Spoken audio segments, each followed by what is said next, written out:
Welcome to Arth PCS. Dear students, आज के इस वीडियो लेक्चर में हम पॉलिटी के एक इंपॉर्टेंट टॉपिक को डिस्कस करेंगे और आज का हमारा टॉपिक है constituent assembly and making of the Indian constitution. यानी इस वीडियो लेक्चर में हम संविधान सभा और भारत के संविधान का निर्माण किस प्रकार हुआ, इन सभी चीज़ों को डिस्कस करेंगे। और ये टॉपिक सभी स्टेट पीसीएस साथ ही साथ वनडे एग्जाम्स के लिए इम्पोर्टेंट है। तो चलिए शुरू करते हैं। तो सबसे पहले हम डिस्कस करेंगे कॉन्स्टिट्यूएंट असेंबली ऑफ इंडिया के बारे में, यानी भारत की संविधान सभा के बारे में। तो इसकी शुरुआत कैसे हुई, इसका गठन यानी how it was organised, right, इसके मेंबर्स कौन थे, इसकी कमिटीज कौन थी, इंपॉर्टेंट सेशंस क्या क्या थे, ये सारी चीजें हम डिस्कस करेंगे। तो सबसे पहले शुरुआत होती है 1922 से। 1922 में क्या हुआ कि Mahatma Gandhi demanded that Indians should have right to determine their own political destiny. ठीक है, तो महात्मा गांधी ने 1922 में ये डिमांड रखा, ये मांग रखी कि भारतीयों के पास, उनके पास उनका खुद का अधिकार है। किससे संबंधित? वो अपने सभी राजनीतिक फैसले ले सके, राजनीतिक फैसले ले सके, यानी चुनाव से संबंधित, शासन से संबंधित, यानी कौन चुनाव लड़ेगा, who will contest the election and who can cast the vote. ठीक है, एंड इसके लिए क्या किया उन्होंने? He called for a constitution of India.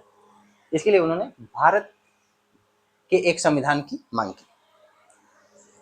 And would be self expression of Indian people, और इसमें क्या होगा? जिसमें भारतीय लोगों का एक्सप्रेशन शामिल होगा। ठीक है, सिंपल, रेटिफाइड बाय लॉ, जो कानून द्वारा स्थापित होगा, कानून द्वारा सत्यापित होगा। Simple. After the failure of Simon commission and the round table conferences, आपने साइमन कमीशन के बारे में पढ़ा होगा। अगर आप जानते हैं तो आप मुझे ये बताइए कि साइमन कमीशन भारत कब आया था। आप कमेंट बॉक्स में कमेंट कर सकते हैं। एंड राउंड टेबल कॉन्फ्रेंसेस, आपने मॉडर्न इंडियन हिस्ट्री में पढ़ा होगा, 3 राउंड टेबल कॉन्फ्रेंस हुए थे। कब कब, ये भी आप कमेंट बॉक्स में बता सकते हैं। Indian leaders reiterated the demand for a constitution.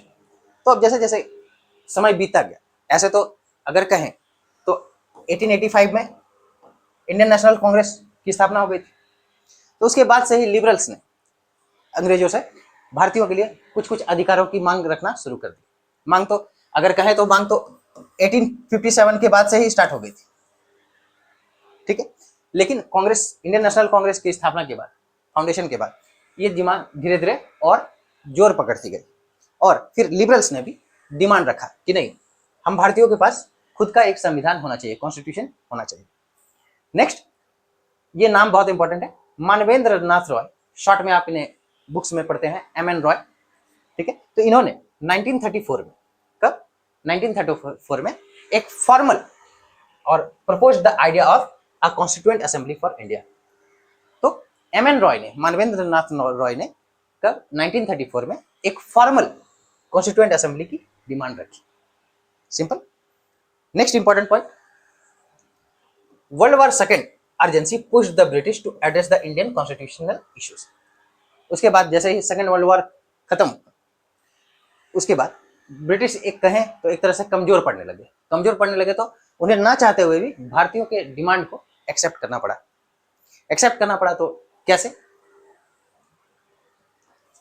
इसके लिए एक कमीशन बनाया गया जिसे क्रिप्स मिशन, राइट, जो इसके हेड कौन थे? सर स्टैफर्ड क्रिप्स, उन्हें भेजा गया भारत। और ये मिशन क्या कहलाया? Cripps mission. ठीक है, कब? 1942, right, was sent with a draft declaration of offering post war constitutional arrangements। ठीक है, तो सिंपल, इसका पर्पस वही था कि सेकेंड वर्ल्ड वॉर यानी द्वितीय विश्व युद्ध खत्म होने के बाद जो प्रपोजल्स थे, उसे कुछ इंपॉर्टेंट प्रपोजल्स इस क्रिप्स मिशन को देना था। अब क्या प्रपोजल इस मिशन ने दिया, ये देखिए। तो सबसे पहले की प्रपोजल्स वर एज फॉलोज। तो सबसे पहले प्रपोजल्स क्या थे? तो an elected constituent assembly would frame India's constitution. तो इसने प्रपोजल दिया, क्रिप्स मिशन ने, कि एक इलेक्टेड कॉन्स्टिट्यूएंट असेंबली होगा जो इंडिया के लिए एक कॉन्स्टिट्यूशन यानी एक संविधान का निर्माण करेगा। दूसरा, India would receive dominion status with in the British Commonwealth. तो यहाँ पे फ्रीडम की बात नहीं की गई, यहाँ पे बात की गई डोमिनियन स्टेटस की। ठीक है, यानी इंडिया को डोमिनियन स्टेटस दिया जाएगा अंडर ब्रिटिश कॉमनवेल्थ। ठीक है, यानी भारत आजाद होकर भी आजाद नहीं होगा, यानी अंग्रेजों के अधीन होगा, सिंपल सी बात। Next, a single Indian union including provinces and princely states. उसके बाद इन्होंने ये डिक्लेयर किया, यह प्रपोजल रखा कि एक भारत होगा, only one India including provinces and princely states, जिसमें जो देसी रियासत होंगे प्रिंसली स्टेट्स और जो प्रांत होंगे जो स्टेट्स, यानी उस टाइम प्रोविंस कहा जाता था, तो प्रोविंस और प्रिंसली स्टेट्स यानी जो प्रांत और देसी रियासत होंगे उनको मिलाकर एक भारत का निर्माण किया जाएगा। ठीक। नेक्स्ट, एनी प्रोविंस और princely states unwilling to accept the constitution could retain its existing status. तो अब ये भी दिया गया कि यानी जो देसी रियासत थे, ठीक है, या प्रोविंस थे, तो उनको ये छूट दी गई कि वो इंडिया के कॉन्स्टिट्यूशन को एक्सेप्ट भी कर सकते हैं अथवा इसे रिजेक्ट भी कर सकते हैं और इंडिपेंडेंट रह सकते हैं। ठीक है। Next, the British could make separate constitutional arrangement with such no acceding units. ठीक है, तब सिंपल सी बात है कि अब ये सारा अरेंजमेंट करेगा कौन? तो ब्रिटिश। सिंपल सी बात। तो ये सारे प्रपोजल्स क्रिप्स मिशन द्वारा दिए गए। अब कुछ और इंपॉर्टेंट देख लेते हैं। अब हुआ क्या? तो क्रिप्स मिशन फेल हो गया। क्रिप्स मिशन फेल हो गया यानी इसने जो प्रपोजल्स रखे उसको इंडियंस ने एक्सेप्ट नहीं किया। ठीक है, ना ही इंडियन नेशनल कांग्रेस यानी मॉडरेट लीडर्स ने और ना ही मुस्लिम लीग के लीडर्स ने। तो इसमें हुआ क्या? Cripps mission failed, both Congress and Muslim League rejected it. ठीक है, तो फेल होने के इसका परिणाम क्या हुआ? आउटकम क्या हुआ? The outcome was that quit India movement was launched, right, and the failure led to quit India movement. तो ये पॉइंट इंपॉर्टेंट है कि क्रिप्स मिशन या क्विट इंडिया मूवमेंट, ये what was the reason behind the launch of quit India movement. Bharat छोड़ो आंदोलन की शुरुआत के पीछे क्या कारण थे? तो उसके पीछे मुख्य वजह थी क्रिप्स मिशन का फेल होना। नेक्स्ट, फिर अब गवर्नर जनरल लॉर्ड वेबल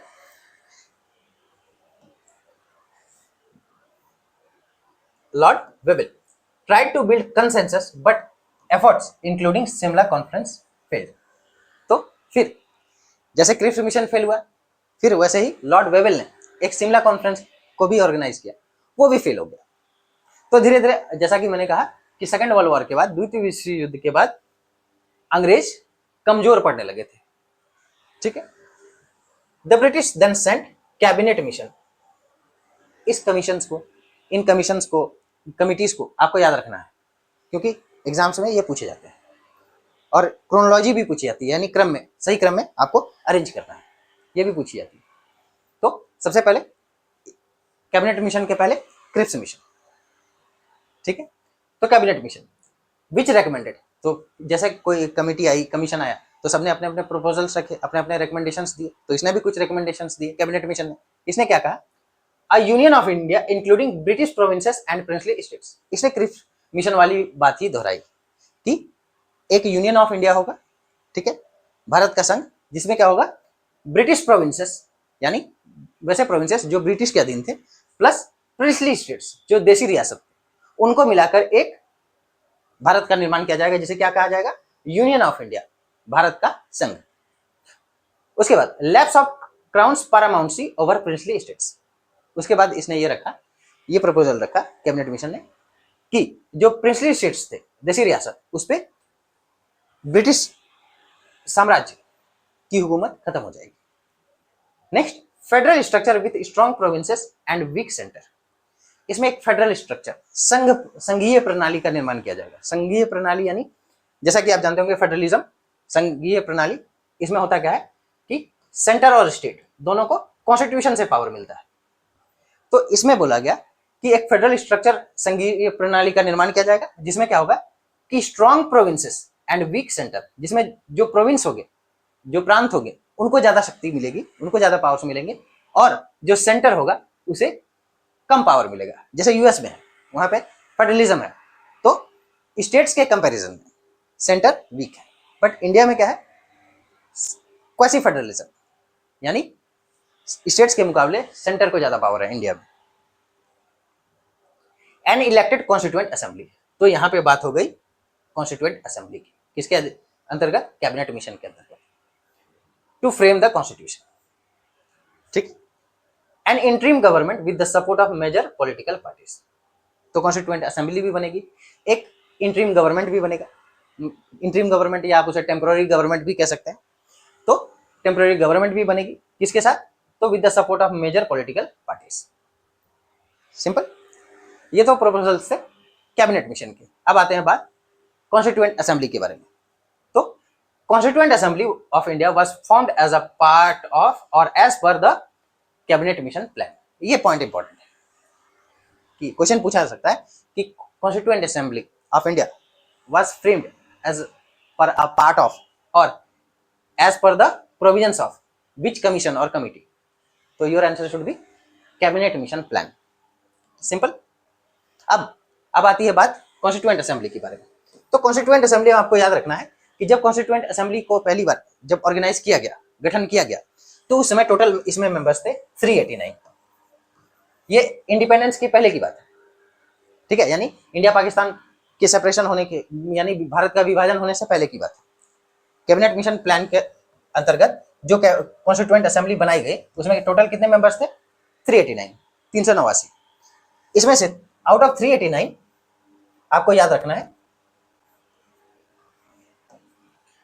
सबसे पहले इसमें 292 मेंबर्स थे, कहां से, तो प्रोविंशियल लेजिस्लेटिव असेंबली से, ठीक है, 292 मेंबर्स, ठीक। उसके बाद बात आती है 93 मेंबर्स। 93 मेंबर्स कहां से, तो फ्रॉम प्रिंसली स्टेट्स, देशी रियासत, और लास्ट बच गए 4, ये कहां से थे, तो फ्रॉम चीफ कमिश्नर्स प्रोविंस। तो आपको नंबर याद रखना है कि before partition the total number of members in the constituent assembly was 389। Out of 389, 292 were from provincial legislative assembly, 93 from princely states and 4 from what, chief commissioners province. ये number था। अब क्या हुआ कि जैसे ये आया माउंटबेटन प्लान, ठीक है, and it was implemented on right. So तो ये माउंटबेटन प्लान आया फिर 1947 में, जून 1947 में, और फिर इसने क्या किया कि इसने भारत को 2 टुकड़ों में बांट दिया। 2 टुकड़ों में यानी इंडिया और पाकिस्तान। तो इंडिया और पाकिस्तान का जैसे ही बंटवारा हुआ, भारत का बंटवारा हुआ और एक नई कंट्री बनी पाकिस्तान, तो जो प्रोविंस पाकिस्तान चले गए, तो वहां के जो मेंबर्स थे उन लोगों ने रिजाइन कर दिया कॉन्स्टिट्यूएंट असेंबली से। तो ये नंबर घट के हो गया 299, ठीक है। ये बिफोर पार्टीशन मींस ये सिर्फ इंडिया, और ये आफ्टर पार्टीशन।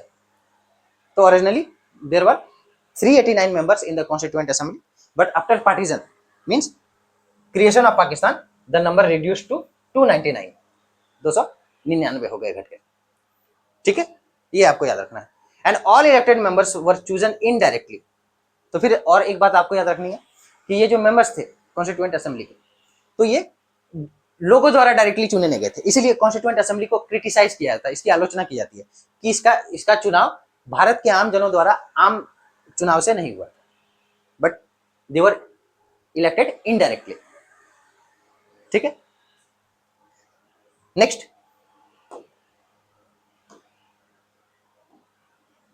अब कुछ इंपॉर्टेंट डेट्स, टाइमलाइंस जो आपको याद रखने हैं, तो और कुछ इंपॉर्टेंट पर्सनैलिटीज, लोगों के नाम भी याद रखने हैं। तो सबसे पहले ये बात आप जानते ही होंगे कि सबसे पहले जो पहली असेंबली हुई, कॉन्स्टिट्यूएंट असेंबली की पहली मीटिंग हुई, it was held on 9th December 1946, right.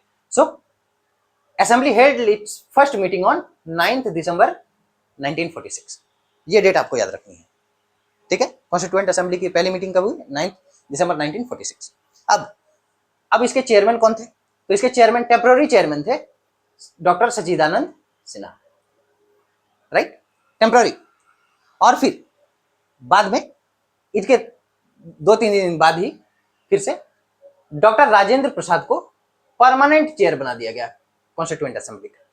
ये बात याद रखना है कि कॉन्स्टिट्यूएंट असेंबली के पहले चेयरमैन कौन थे? तो डॉक्टर सच्चिदानंद सिन्हा, ठीक। और पहली बैठक कब हुई थी इसकी? तो 9 दिसंबर 1946। लेकिन उसके 2 या 3 दिन बाद ही डॉक्टर राजेंद्र प्रसाद को परमानेंट चेयरमैन बनाया गया कॉन्स्टिट्यूएंट असेंबली। ये 3 बातें आपको याद रखनी।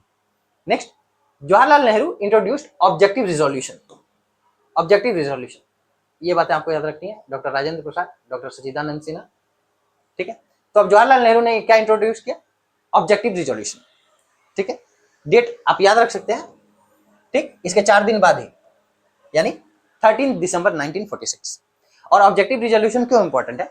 क्योंकि इसने यूं कहे कि इंडियन कॉन्स्टिट्यूशन को एक फाउंडेशन प्रोवाइड किया, एक फाउंडेशन दी, ठीक है। साथ ही साथ जो हमारा प्रीएम्बल है, प्रस्तावना, वो भी ऑब्जेक्टिव रिजोल्यूशन पे ही बेस्ड है, ठीक है। कुछ कुछ मॉडिफिकेशंस किए गए, लेकिन मेनली जो हमारा प्रीएम्बल है वो ऑब्जेक्टिव रिजोल्यूशन पे ही बेस्ड है। और इसे ड्राफ्ट किसने किया? तो जवाहरलाल नेहरू ने, ठीक है।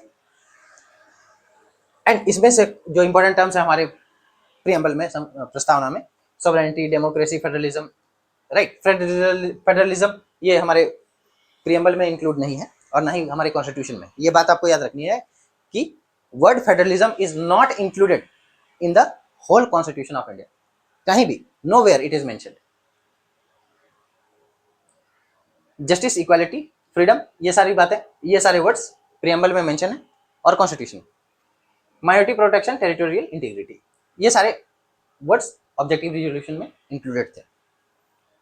अब उसके बाद और एक इंपॉर्टेंट डेट जो आपको याद रखनी है कि जैसे मैंने कहा, on 13 December 1946 objective resolution was introduced. इसे इंट्रोड्यूस किया गया, कॉन्स्टिट्यूएंट असेंबली में रखा गया। लेकिन ये पास कब हुआ? तो ऑन 22 जनवरी 1947। ये बात आपको याद रखनी है, दोनों डेट इंपॉर्टेंट है, ठीक। Now, functioning of the constituent assembly. तो कॉन्स्टिट्यूएंट असेंबली ने 3 फेज में, अगर जो फंक्शन है, इसकी जो कार्य प्रणाली है, इसे 3 फेज में बांटा जा सकता है, राइट। सबसे पहले 1 दिसंबर मीन्स पहला है जो है वो 9 दिसंबर से आप 14 अगस्त 1947 तक रखें। क्यों? क्योंकि इस दौरान जो इंडिया मीन्स हमारा देश वो ब्रिटिश के अधीन था तब तक, because we got independence on 15 August 1947। और ये डेट कब से कब तक है? From first meeting of constituent assembly means from 9 December 1946 to 14 अगस्त 1947। तो इस दौरान क्या हुआ? फंक्शन अंडर ब्रिटिश अथॉरिटी, क्योंकि ऑब्वियसली हम अंग्रेजों के अधीन थे तो अंग्रेजों के अधीन ही काम करना पड़ा। पहला phase. Second phase 15 August 1947 to 25 January 1950, यहां तक। तो अभी अब भारत आजाद तो हो चुका था, इंडिया बिकेम इंडिपेंडेंट। तो ये क्या हुआ कि during this time constituent assembly functioned as a sovereign body. Sovereign body means जब इंडिया यानी भारत को आजादी मिल गई तो कॉन्स्टिट्यूएंट असेंबली किसी के अधीन नहीं था, it functioned as a sovereign body, इसके ऊपर कोई नहीं था, it functioned as a supreme body. Drafted constitution and also acted as the provisional parliament. ये बात आपको याद रखनी है कि constituent assembly performed dual function. Dual function means इसको कॉन्स्टिट्यूशन भी बनाना था पहला, और दूसरा इसे टेम्पररी पार्लियामेंट के रूप में भी काम करना था। इसीलिए आपको यहां 2 बात याद रखनी है कि जब whenever constituent assembly assembled like constituent assembly it was chaired by doctor Rajendra Prasad. जब जब कॉन्स्टिट्यूएंट असेंबली के रूप में इसकी मीटिंग हुई तो उस समय इसके चेयरमैन कौन थे? डॉक्टर राजेंद्र प्रसाद। लेकिन जब जब इसने पार्लियामेंट के रूप में, टेम्पररी पार्लियामेंट के रूप में इसकी असेंबली हुई तो उस समय इसके कौन थे इसके चेयरमैन? जीवी मावलंकर। आपको याद रखनी है ये बात, ठीक है।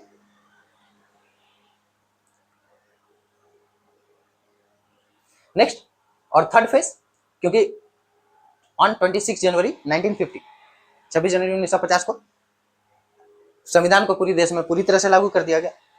तो अब थर्ड फेज आया 26 जनवरी 1952 मार्च 1952। इस दौरान क्या हुआ? आपको पता होगा कि फर्स्ट जनरल इलेक्शन कंडक्ट किए गए थे, ठीक है। कब? तो 1951 से अक्टूबर नवंबर 1951 से मार्च 1952 तक। Functioned only as a provisional parliament. तो क्योंकि 26 जनवरी 1950 को कॉन्स्टिट्यूशन यानी संविधान हमारे देश में पूरी तरह से लागू हो चुका था, तो उसके बाद से कॉन्स्टिट्यूएंट असेंबली को रिजेक्ट नहीं किया गया या उसे आप कहें कि भंग नहीं किया गया, बल्कि उसने टेम्पररी पार्लियामेंट के रूप में फंक्शन किया। क्यों? क्योंकि उसके बाद इलेक्शंस होने थे, भारत का पहला प्रधानमंत्री चुना जाना था। ठीक है। और एक बात याद रखेंगे आप, जो उस दौरान यानी 15 अगस्त 1947 से मार्च 1952 तक जो गवर्नमेंट ने काम किया, तो उसे इंटरिम गवर्नमेंट कहा जाता है या टेम्पररी गवर्नमेंट कहा जाता है। द फर्स्ट लोकसभा इलेक्शंस, ठीक है। तो 3 फेज आपको याद रखना है, क्या क्या? तो फर्स्ट 9 दिसंबर 1946 से 14 अगस्त 1947 function under British authority.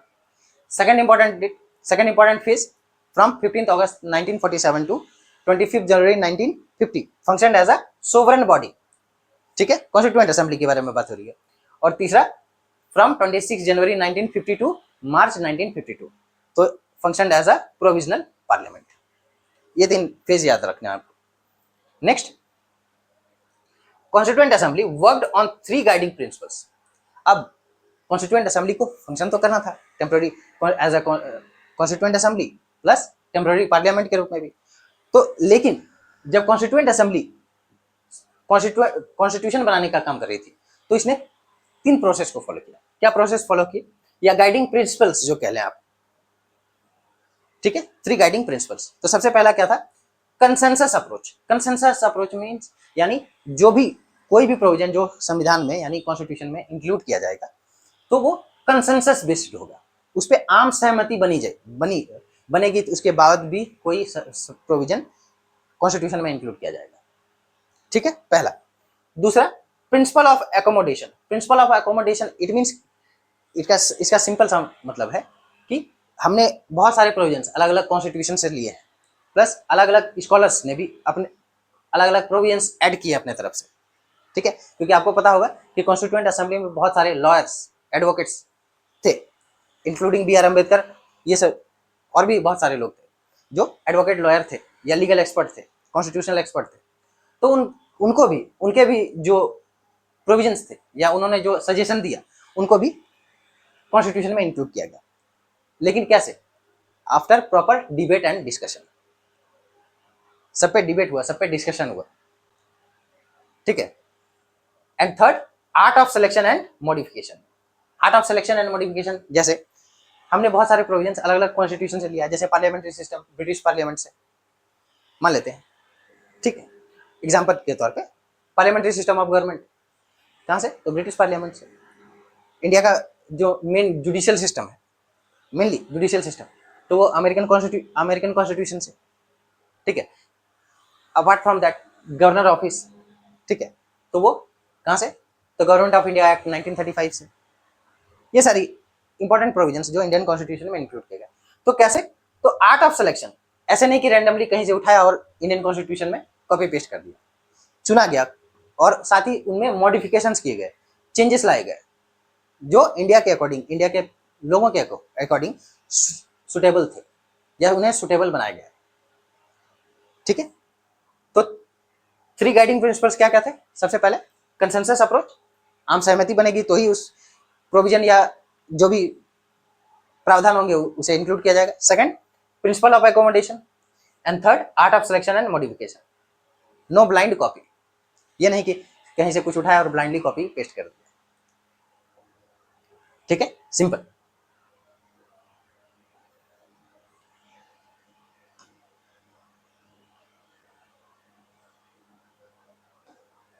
Next, अब इंडियन इंडिपेंडेंस एक्ट के बारे में देख लेते हैं और इसके इंपैक्ट क्या क्या थे। तो जुलाई 1947 इंडियन इंडिपेंडेंस एक्ट। ठीक है। पहला क्या हुआ? असेंबली।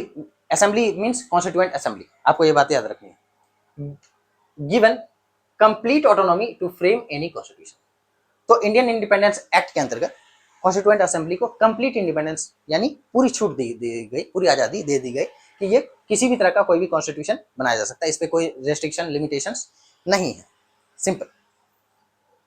एम्पावर्ड टू अमेंड और एनल ब्रिटिश लॉज। उसके बाद जब कॉन्स्टिट्यूएंट असेंबली कोई भी जब कॉन्स्टिट्यूशन बनाएगी तो उसके पास ये भी पावर है कि वो किसी भी ब्रिटिश लॉ को या तो नल एंड वॉइड या उसे रिजेक्ट कर सकती है या उसमें मॉडिफिकेशन कर सकती है। सिंपल सी बात। बिकेम डोमिनियन लेजिस्लेचर, ठीक है, इंडिया फर्स्ट फ्री पार्लियामेंट। तो जैसा कि मैंने कहा कि इसका डुअल फंक्शन था कॉन्स्टिट्यूएंट असेंबली का, संविधान सभा का। इसने कॉन्स्टिट्यूएंट असेंबली के रूप में भी काम किया जो संविधान बनाने का काम कर रही थी, साथ ही साथ इसने टेम्पररी पार्लियामेंट या प्रोविजनल पार्लियामेंट का भी काम किया। ठीक, अब ड्राफ्टिंग स्टेज, अब कॉन्स्टिट्यूशन बनाने की बारी आ गई कि क्या क्या इंपॉर्टेंट डेट्स थे और इवेंट्स थे। तो सबसे पहले जुलाई टू अक्टूबर 1947 क्या हुआ, तो बी एन राव, ठीक है, constitutional expert, constitutional adviser of constituent assembly, prepares the first draft based on committee report. तो बी एन राव ने इस दौरान जुलाई से अक्टूबर 1947 के बीच एक कॉन्स्टिट्यूशन का एक ड्राफ्ट तैयार किया, पहला ड्राफ्ट, ठीक है। On 22 July 1947 national flag adopted. ये बात आपको याद रखनी है, ये बहुत इंपॉर्टेंट है। क्यों? क्योंकि आप सोच के देखिए 15 अगस्त 1947 को हमने अपना पहला इंडिपेंडेंस डे मनाया, भारत को आज़ादी मिली, तो उस दिन नेशनल फ्लैग को भी फहराया गया, ठीक है, national flag was hosted. But अब आपको ये सोचिए कि इसके पहले नेशनल फ्लैग को अडॉप्ट करना तो जरूरी था। तो आप सिंपल लॉजिक से भी इसको अप्लाई कर सकते हैं। अगर एग्जाम में ना भी आपको याद रहे तो भी आप सिंपल लॉजिक को अप्लाई करके इस क्वेश्चन को सॉल्व कर सकते हैं कि 15 अगस्त 1947 को तो आज़ादी मिली थी और तो नेशनल फ्लैग यानी राष्ट्रीय झंडा, राष्ट्र ध्वज उस दिन फहराया गया था। तो जब उसे अडॉप्ट किया गया होगा, उसे अपनाया गया होगा, तो उससे पहले उसकी जो भी डेट होगी वो तो पहले होगी 15 अगस्त 1947 के पहले। तो date was 22 July 1947। Simple. Next, अक्टूबर 1947 से फरवरी 1948 तक drafting committee refines rough draft. तो फिर क्या किया कि ड्राफ्टिंग कमिटी, आपको पता होगा drafting committee who was the head और chairman, B R Ambedkar, doctor B R Ambedkar. तो ड्राफ्टिंग कमेटी ने क्या किया कि ये जो ड्राफ्ट कॉन्स्टिट्यूशन जो पेश किया था बी एन राव ने, उसको रिफाइन किया, उसमें कुछ चेंजेस किए, सुधार किए, ठीक है, ड्राफ्ट कॉन्स्टिट्यूशन। और इसमें आपको ये बात आप याद भी रख सकते हो नहीं भी, तो ड्राफ्ट कॉन्स्टिट्यूशन में कितने आर्टिकल्स थे? 315 आर्टिकल्स और 8 शेड्यूल, ठीक है। नेक्स्ट, 4 टू 9 नवंबर 1948, इस बीच क्या हुआ? फर्स्ट रीडिंग यानी जो ड्राफ्ट था कॉन्स्टिट्यूशन का, उसकी पहली रीडिंग हुई। कब से? 4 से 9 नवंबर 1948 तक पहली रीडिंग हुई, ठीक है। और draft introduced in the assembly, means constituent assembly. Next important event 15 November 1948 to 17 October 1949, right. तो इसमें सेकंड रीडिंग हुई, ठीक है। तो आपको याद रखना है फर्स्ट रीडिंग, सेकंड रीडिंग, ये सारे फर्स्ट रीडिंग सेकंड रीडिंग हो रही है किसकी? तो ड्राफ्ट कॉन्स्टिट्यूशन की, फाइनल कॉन्स्टिट्यूशन की नहीं, ड्राफ्ट कॉन्स्टिट्यूशन की, यानी जो रॉ कॉन्स्टिट्यूशन आप कह सकते हैं उसे, फाइनल कॉन्स्टिट्यूशन नहीं, ठीक है। मई 1949 सीए मींस कॉन्स्टिट्यूएंट असेंबली, मैंने शॉर्ट में लिख दिया है यहाँ पे, ठीक है। तो constituent assembly approves India's membership of British Commonwealth. ये डेट आपको इंपॉर्टेंट है, ये आप याद रख सकते हैं कि in May 1949, right, India approved the membership of British Commonwealth. Simple. Last important date 14 to 26 नवंबर 1949, और इसमें क्या हुआ? Third reading. तो आपको ये तीनों याद रखनी है, फर्स्ट रीडिंग, सेकंड रीडिंग और थर्ड रीडिंग, ठीक है। Final debate and approval. तो आपको पता होगा कि 26 नवंबर 1949 को, ठीक है, 1949 से ही भारतीय संविधान के यानी इंडियन कॉन्स्टिट्यूशन के कुछ प्रोविजंस भारत में लागू हो गए थे। इस डेट से ही 26 नवंबर 1950 से ही, 1949 से ही। और पूरी तरह से जो कॉन्स्टिट्यूशन था, it came into effect from 26 January 1950 and we celebrate it as a republic day, right. हम देखेंगे कौन कौन से प्रोविजंस लागू हुए थे। जैसे फॉर एग्जांपल मैं बता देता हूँ कि सिटीजनशिप से रिलेटेड यानी नागरिकता से संबंधित जो प्रोविजंस थे, आर्टिकल्स थे, वो इस डेट से ही भारत में लागू हो गए थे। इलेक्शन से रिलेटेड जो प्रोविजंस थे वो भी इस डेट से लागू हो गए थे, ठीक है। Next, adoption and final step. तो on 26 November 1949 constitution of India adopted, इसे एडॉप्ट किया गया, लागू नहीं किया गया। एडॉप्ट करना यानी अपना लेना, ठीक है। और इंप्लीमेंटेशन कंप्लीट। और जैसा कि मैंने कहा कि कुछ provisions, some of the provisions of Indian constitution came into effect on 26 November 1949। For example, provisions related with citizenship, elections, right. Next, ये इंपॉर्टेंट, अगेन फिर से ये डेट इंपॉर्टेंट है, 24 जनवरी 1950। क्यों इंपॉर्टेंट है? क्योंकि इस डेट को दो इंपॉर्टेंट काम हुए थे 24 जनवरी 1950। पहला, doctor Rajendra Prasad was elected as the first president of India. पहला, क्योंकि एज ए प्रेसिडेंट उनको कॉन्स्टिट्यूशन में यस साइन करना था। एंड ऑब्वियसली अगर उससे पहले अगर प्रेसिडेंट उन्हें नहीं इलेक्ट किया था तो फिर कॉन्स्टिट्यूशन को इंप्लीमेंट किया जाता कैसे? क्योंकि without the ascent of president, right, a bill cannot become an act at central level or at state level without the assent of governor, right? No bill can become an act, ठीक। National anthem and national song were adopted, तो 24 जनवरी 1950, ठीक है। इसको याद रखना है आपको। क्या हुआ था? पहला कि डॉक्टर राजेंद्र प्रसाद को भारत का पहला राष्ट्रपति चुना गया, पहला। और दूसरा कि नेशनल सॉन्ग और नेशनल एंथम इन दोनों को भी उसी दिन अडॉप्ट किया गया, ठीक है। नेक्स्ट, जैसा कि मैंने कहा, the constitution formally came into force on 26 जनवरी 1950। तो कंप्लीटली यानी पूरी तरह से भारत का संविधान किस दिन से लागू हुआ? 26 जनवरी 1950 से। सिंपल। चूजन टू ऑनर, क्यों? अब ये 26 जनवरी का डेट क्यों चुना गया?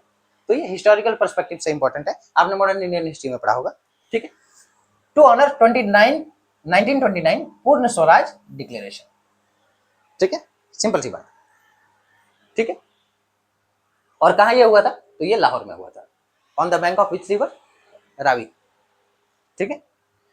अब जैसा कि मैंने पहले ही बता दिया आपको कि certain provisions, mainly citizenship, elections, provisional parliament, transitional matters, right, came into effect earlier on 26 November 1949।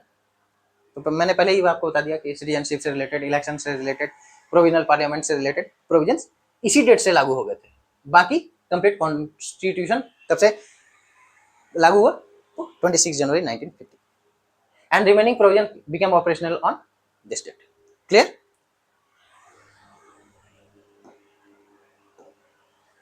Now अब इंपॉर्टेंट कमिटीज को देख लेना है। इनके हेड्स के नाम बहुत इंपॉर्टेंट है, यानी इसके चेयरमैन कौन थे, तो उनके नाम बहुत इंपॉर्टेंट है, आपको याद रखनी है ये बात। तो इनमें से सबसे पहली इंपॉर्टेंट कमेटी है वो है ड्राफ्टिंग कमेटी, ठीक है। तो इसके बारे में आपको सबको पता ही है। तो ड्राफ्टिंग कमेटी, इसके चेयरमैन कौन थे? Obviously doctor B R Ambedkar, ठीक है। इनके अलावा यानी टोटल चेयरमैन को इंक्लूड करके ड्राफ्टिंग कमेटी में कितने मेंबर्स थे? 7, एक चेयरमैन और 6 मेंबर्स, राइट। तो इन 6 मेंबर्स के नाम आप याद रख सकते हैं, इंपॉर्टेंट है।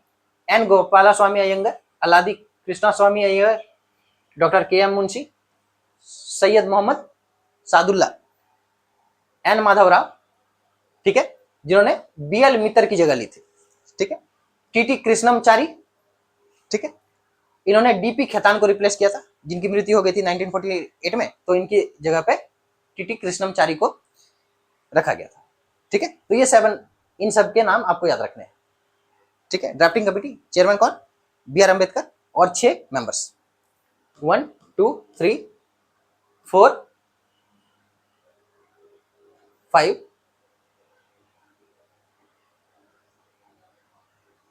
1 2 3 4 5 एंड 6, ठीक है। फिर से देख लीजिए, चेयरमैन, उसके अलावा 1 2 3 4 5 और एक ये 6, ठीक है। टोटल कितने? तो 7। Next, other important committees.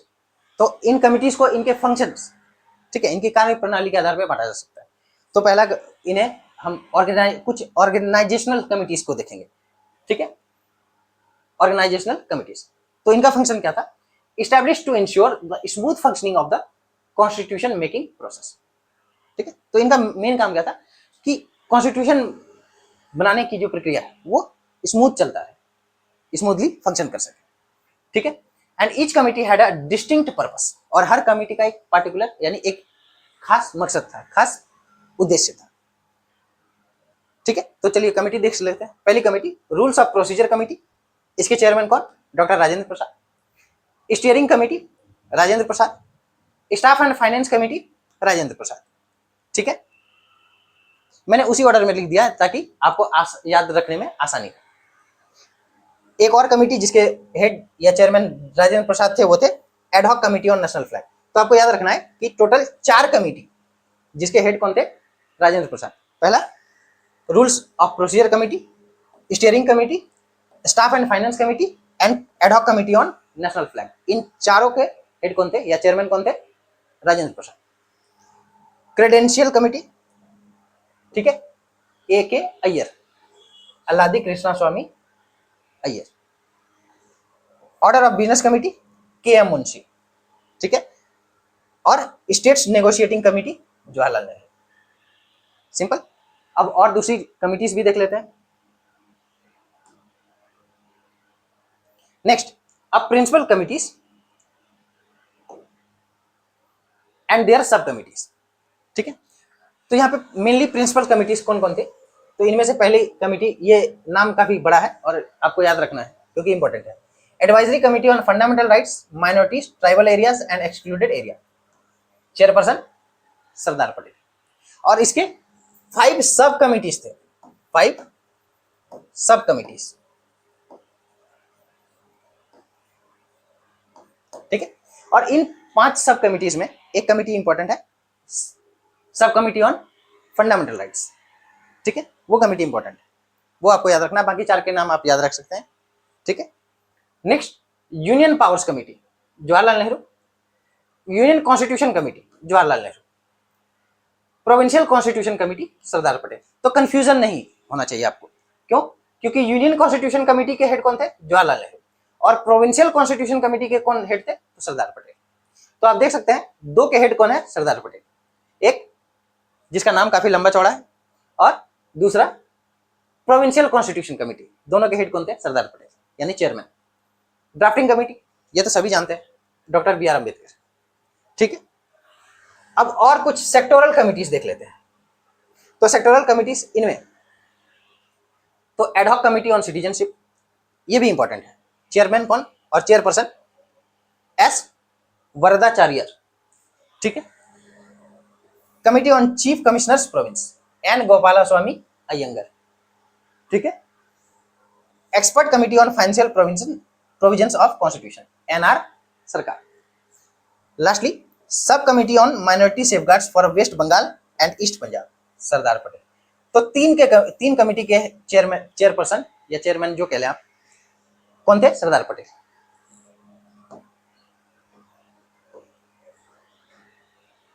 तो इस वीडियो लेक्चर में हमने कॉन्स्टिट्यूएंट असेंबली के बारे में और इंडिया के कॉन्स्टिट्यूशन को बनाने में जो प्रोसेस अपनाए गए उससे related important dates, events, committees, sub committees, उसके चेयरपर्सन, ये सारे इंपॉर्टेंट इंफॉर्मेशन को जाना।